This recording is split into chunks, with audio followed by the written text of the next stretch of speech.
Hello. So different cultures have very different views on death, how they perceive it, what they do surrounding death. There's just a lot of different things that go into it. So I'm going to talk about Buddhism. It's a topic that has interested me for quite a while. I am a Christian, so there are definitely differentiating views on death and what goes on with that. But it's really interesting to see another culture and learn more about what exactly they do whenever they experience death. As far as attitudes towards death, Buddhists seem to view death as a time of peace and transition into the next stage, since they believe in an afterlife and that death is not the end of life.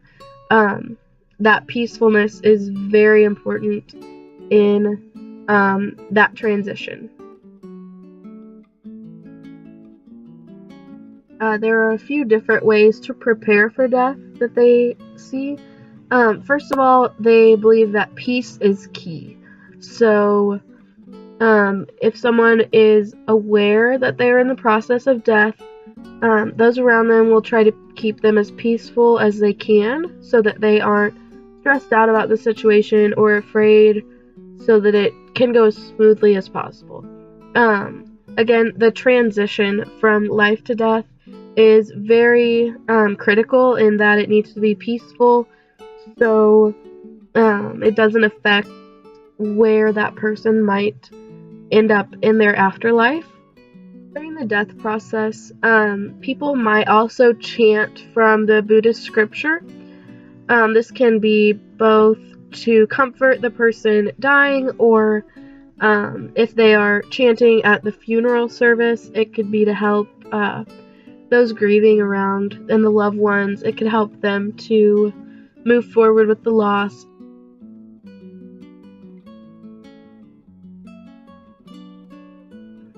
A key concept in Buddhism is that death is not the end of life. So even though you're dying, your life is maybe done on earth, but they strongly believe that life continues on, whether it be in heaven or in nirvana or in asara. Whatever it is, they believe death is not the end. Nirvana has not been obtained yet. There is a cycle of 6 different areas that happen either before nirvana or throughout the person's entire afterlife if they fail to reach nirvana. Those areas are heaven, human life, asura, which is a spiritual state of unhappiness and jealousy, the hungry ghost, which is where people are never satisfied, really. They're always wanting more than they are able to have. Another area is animals and hell.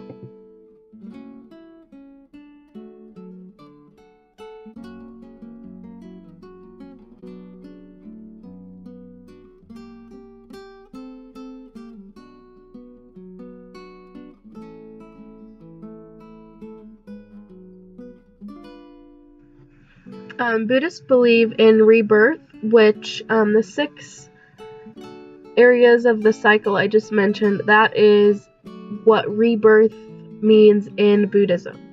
So whether they're reborn into heaven or hell or an animal, that just depends on how they lived their life, and that determines whether they reach nirvana or not. Going through the death process, they might wish to have a monk or a nun or some other spiritual influence there for them to read scriptures or to talk them through and calm them down and prepare them for the death experience, so that they go into it knowing what to expect, knowing to be calm, and just comfortable with the situation as possible. Buddhists believe that the last moment you are alive, right before you die, they believe that is the most important part of your life. So a lot of times during that short time, monks or nuns or spiritual friends, whoever you choose to have in your presence at that time. They might read scriptures, they might comfort you and bring you peace as you have just died, and they are very careful on how they touch the body shortly after death. They say not to touch it from anywhere between 3 to 8 hours after the person stops breathing, because it can affect how they go into nirvana, or it can affect the state that they go to after life. There are a lot of different Buddhist traditions when it comes to death and what exactly each different tradition wants done with the body. But typically there will be a funeral service, and monks or nuns might be in attendance, and they might do the chants that they do at the time of death. They might do things similar to that. After the funeral, a burial usually takes place. A person can either choose to be cremated, or they can choose to be buried in the ground. Obviously, this is a choice the person would make before death. They would have to know what they're going to, or their family can choose for them, depending on the traditions.